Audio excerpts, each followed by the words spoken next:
Guys, চলে এসেছি আমি আমার ছাদ বাগানে তোমাদেরকে দুটি কথা বলতে। তো চলো বলা যাক। আপনারাও কি আমার গোলাপ গাছের মতো এত সুন্দর ফুলের কড়ি আসতে চান?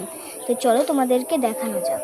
সবার ফার্স্টে কোনো গাছের গোড়ায় যদি এরকম ঘাসপালা হয়ে থাকে, এগুলো কিন্তু আপনারা তুলে দেবেন।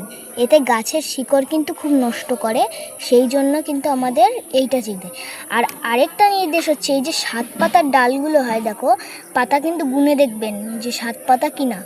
এই যে ডালগুলো হয়, এই ডালগুলো শুধু ভরাট করার জন্য এবং গাছের ক্ষতি করার জন্য।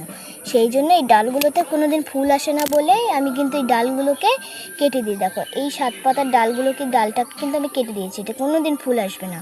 কেটে কিন্তু আপনার কম্পোস্ট সারও তৈরি করতে পারেন, নাহলে ফেলেও দিতে পারেন। তো আমি দেখো কেটে কিন্তু এখান থেকে ফেলে দিয়েছি, আর এখানে অনেক ছিল আমি কেটে দিয়েছি, কারণ এগুলোতে কোনো দিন ফুল আসবে না।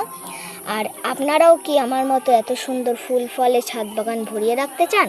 তো আমাকে সাবস্ক্রাইব করুন। আজকের জন্য এইটুকুই, দেখা হচ্ছে নেক্সট ভিডিওতে। টাটা।